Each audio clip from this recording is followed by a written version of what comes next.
네, 사법논담 시작하겠습니다. 장윤미 변호사 모셨고요. 네, 안녕하세요. 네, 어서 오세요. 그리고 장윤미 변호사의 파트너인 천하람 변호사께서 당 대표에 도전을 하셨기 때문에 부득이 이제 자리를 비우게 됐고요. 조금 전에 인터뷰를 했습니다만, 그래서 그 자리를 아주 특별히 이분이 메워주시기로 했습니다. 아마 많은 활약을 하실 거라고 이제 기대를 하고 있는데요. 신인규 변호사를 모셨습니다. 어서 오세요. 네, 안녕하세요. 천하람 대타 신인규입니다.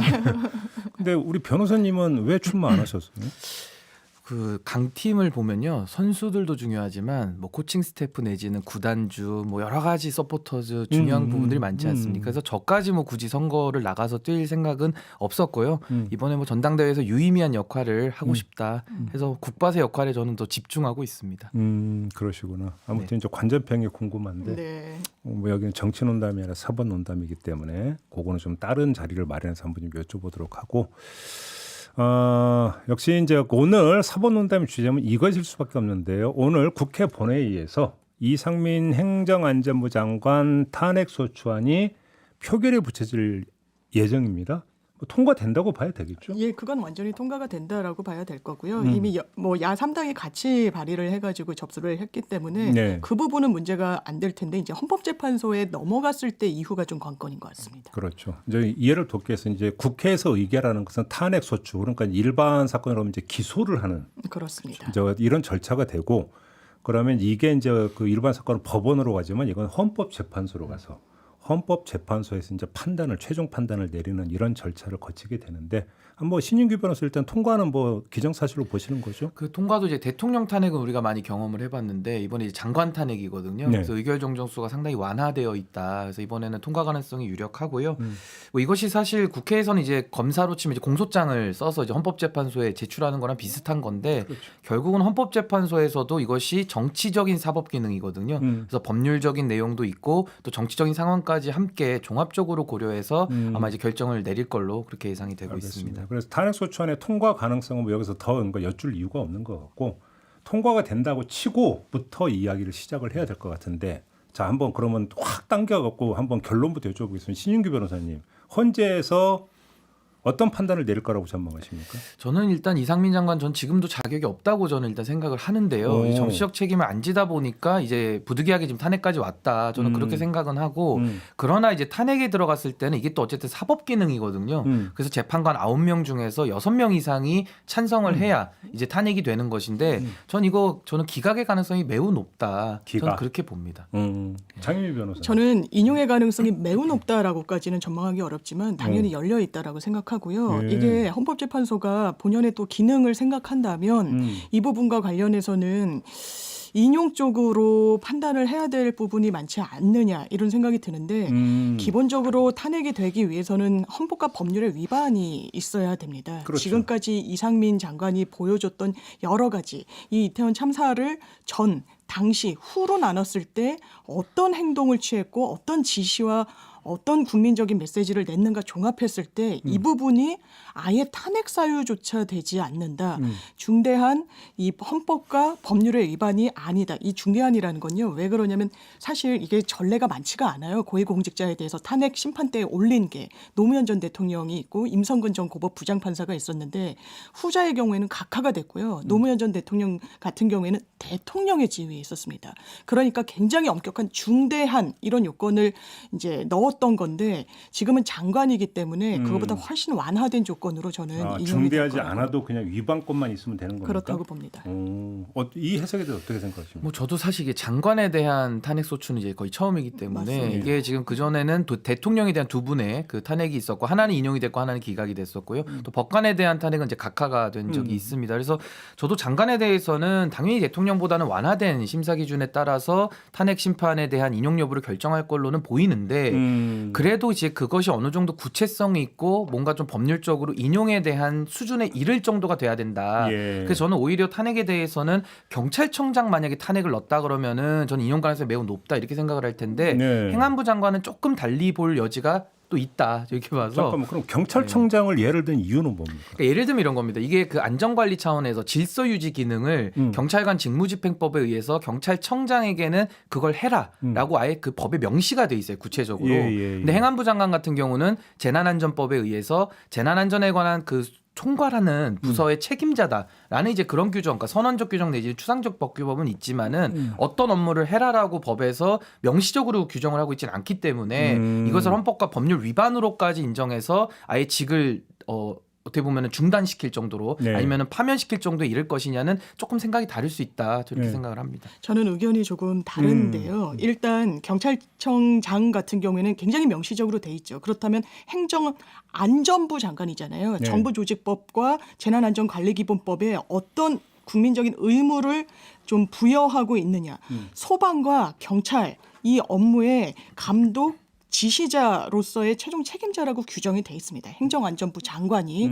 그리고 이런 부분과 관련해서 경찰청장보다는 조금 추상적 층위에서 규율하고 있기 때문에 이 부분과 관련해서는 뭔가 판단의 근거로 삼기에는 부족하지 않느냐. 일단 헌법재판소가 이런 추상적인 규범에 대해서 이렇게 이야기하고 있습니다. 추상적 지침적 법규들도 탄핵사유의 근거 규범이 될 수 있다라고 해요.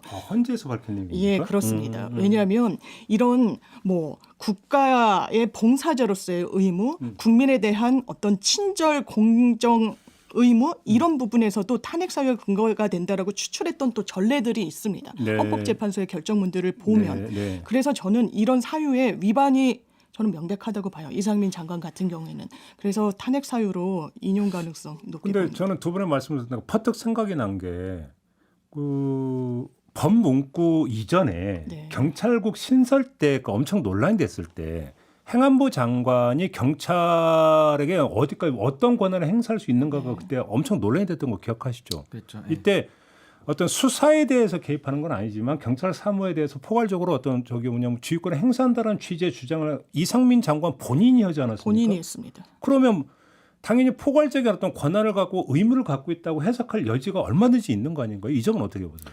그러니까 사실 그 하나의 중요한 저는 변수라고 보기는 합니다. 왜냐하면 경찰국도 신설을 했고 이게 정치적 사법 기능이기 때문에 정치적으로 흘러왔던 그런 배경도 충분히 심리 대상으로 헌법재판소가 고려할 거거든요. 그 당시에도 경찰국을 이제 행안부 내로 정규 조직으로 끌어들이면서 비판을 많이 받았는데 네. 당시에도 수사만 제외하고는 경찰에 대한 업무 그것이 또 치안비서관이 없기 때문에 내각에서 통화를 해야 되겠다라고 하면서 사실 경찰 업무에 대한 많은 권한과 감독 권한에 대해서 이제 그 취지로서 그걸 받아들인 것이죠. 근데 네. 지금 또 이제 이 이태원 참사와 관련해서는 이것이 탄핵 심판에서는 이상민 장관한테는 매우 또 불리하게 작용할 그러니까. 네. 국면은 저는 여전히 있다고 봅니다. 아니 자기 입으로 자기 권한을 그렇게 그러니까 주장을 했으면 그게 하나의 어떤 뭐냐면 근거가 될 수 있는 거 아니에요? 그래서 제가 알기로는 그 처음에 탄핵소추안 초안에는 그 논거도 들어는 갔습니다. 예, 당연히 법률적으로 신 변호사님 짚어주신 대로 의미가 있고 본인이 경찰 이 통할의 가장 책임자라고 이야기했고 인사 뭐 이런 부분 뭐 예산도 본인이 집중적으로 가져가겠다고 이야기를 해놓고 정말 참사가 벌어지고 책임을 져야 되니까 거리를 두겠다는 건 사실 용납할 수 없는 부분이고 법감정 그리고 법리적으로 봐도 당연한 겁니다.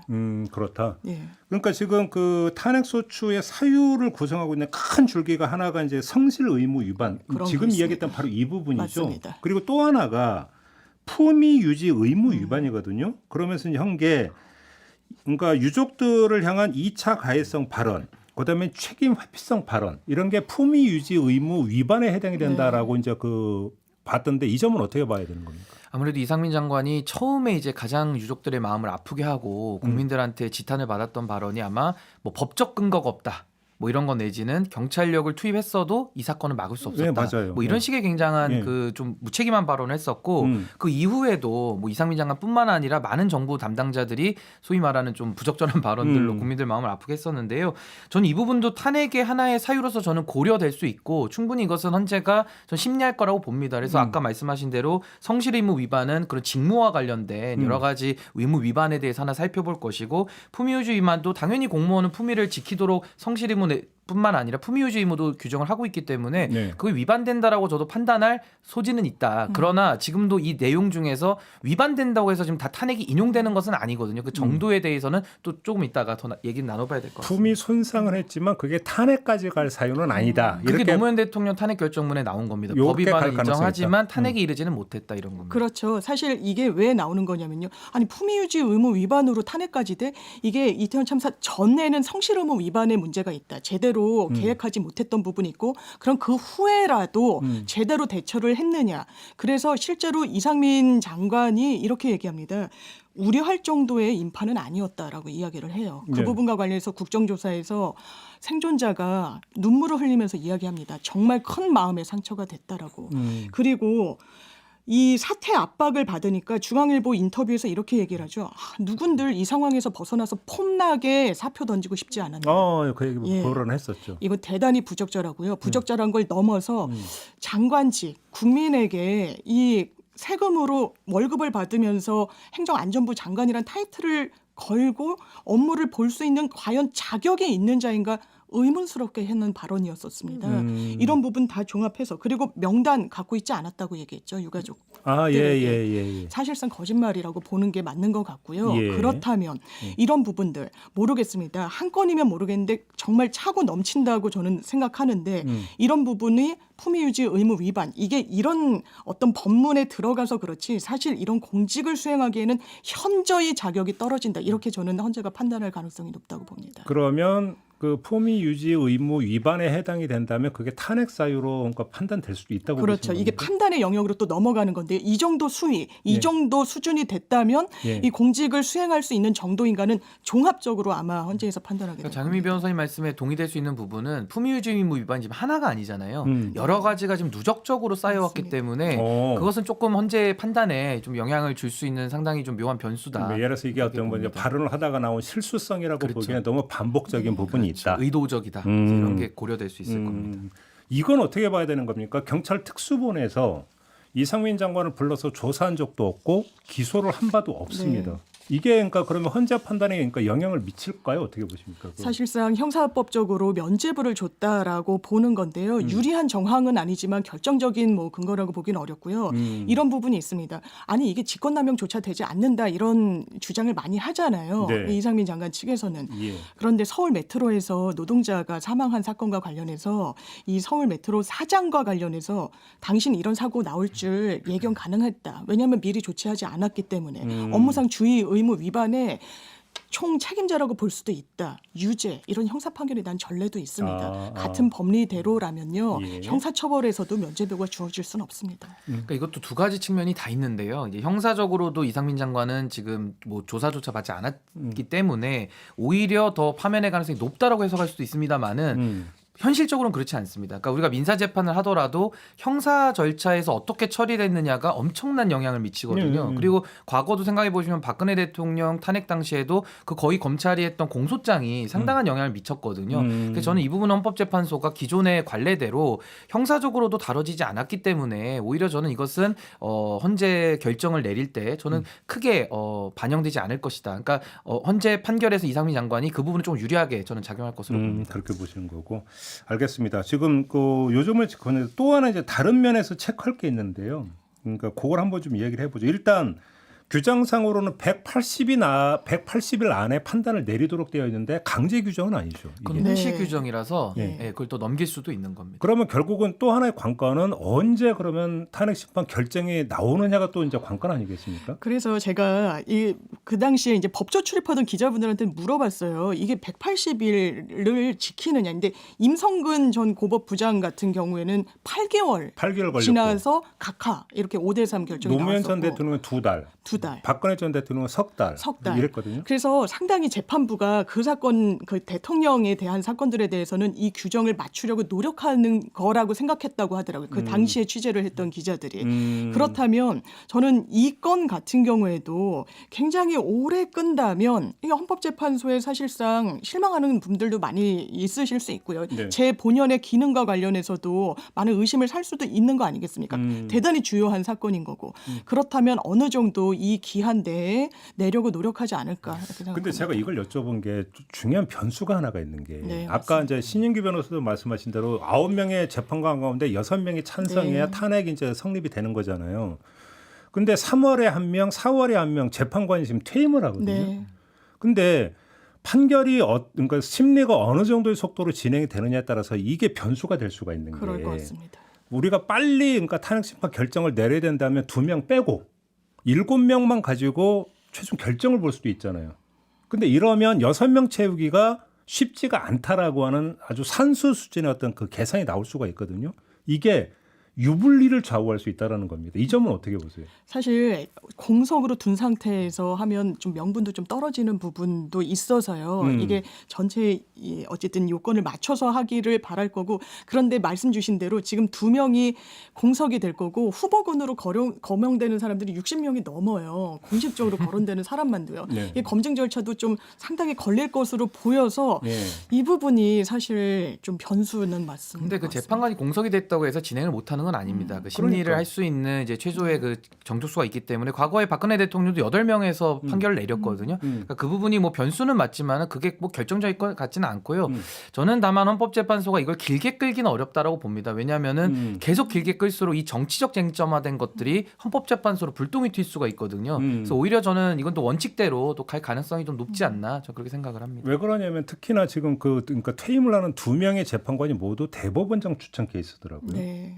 그러니까 이제 대통령이 3명, 대법원장이 3명, 3, 3, 국회에서 3명 이렇게 이제 추천하게 되어 있는데 대법원장이 추천한 사람이라고 본다면 그냥 상식적 범주에서 본다면 그러니까 색깔이 그러니까 진보와 보수 사이 어떤 걸쳐 있는 경우라도 볼 수 뭐 네. 있을 수가 있고 하겠지만 근데 문제는 그 이상민 장관을 탄핵하면 안 된다라고 주장하는 국민의힘 입장에서 보면 공석인 상태에서 7명의 재판관이 그 심리를 해가지고 탄핵 심판에 대해서 결정을 내린다면 기각이 나올 가능성이 더 높아지는 거잖아요. 그렇죠. 왜 그러냐? 그러니까 비율상으로 따지고 본다면 그러면 국민의힘 입장에서는 하루라도 빨리 심리가 빨리 진행이 돼서 빨리 나오는 게 좋은 거 아닙니까? 근데 역으로 보면 민주당 입장은 정반대가 되는 거 예, 아닌가요? 숫자적으로 보면 그럴 수도 근데 있을 이게 것 재판관 같습니다. 성향으로 꼭 말할 수는 없는 게요. 박근혜 대통령은 심지어 본인이 다 임명했고 박근혜 정부에서 다 구성된 헌법재판관들이 전원이 다 그 대통령 어떻게 보면 임명을 한 분에 대해서도 파면을 내리거든요. 그래서 저는 그 성향으로 분석해서 하는 것은 맞지 않는 것 같고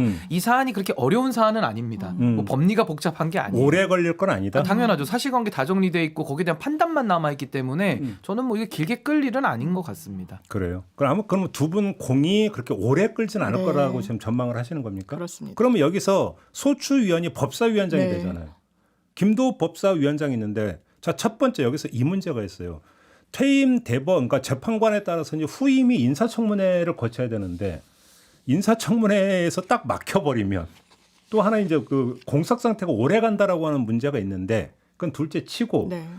소추위원 그러니까 이제 검사 역할을 하는 법정에 들어가서는 그 소추위원이 지금 법사위원장이 되는 거잖아요. 네, 그렇죠. 국민의힘의 김도우 법사위원장 이분이 어떻게 할 거라고 전망하십니까? 굉장히 소극적으로 하시겠죠. 뭐 열심히 하진 않을 거라는 건 뭐 거의 알려졌고 그래서 이제 재판을 받을 때는 판사가 사실 어떤 본인이 처한 지위에 따라서 이걸 공정하게 심사하기 어렵다라고 하면 뭐 기피 제척 회피 뭐 이런 제도를 갖고는 있는데 이런 헌법재판소의 탄핵과 관련해서 법사위원장이 이를테면 형사재판에서의 검사 역할을 하는 건데 이 부분을 뭐 공정성의 의심 등등으로 교체하거나 할 수 있는 법령은 없는 것 같더라고요. 네. 그렇다면 과거에도 뭐 박근혜 전 대통령 탄핵 때도 소추위원이 뭐 법사위원장이 권성동 의원이었었으니까요. 네, 맞아요. 예, 그래서 아마 소추위원이 좀 뭐 명시적인 건 있어가지고 그러니까 아주 본인이 직접 핸들링하고 서면을 내고 뭐 이런 절차는 아니다 보니까 그래도 조금 이제 마음이 안심이 안 되는 건 또 있는 것 같습니다. 근데 이게 사람이 하는 일이다 보니까 뭐 김도우 의원이 뭐 팔이 안으로 굽는다고 조금 소극적으로 할 가능성이 예견은 되는데요. 그래도 이게 공적인 일 아니겠습니까? 네. 소추위원은 법사위원장이 겸임해서 국회를 대표해서 가는 거기 때문에 저는 김도우 의원이 그건 또 성실하게 잘 하실 거라고 저는 생각을 합니다.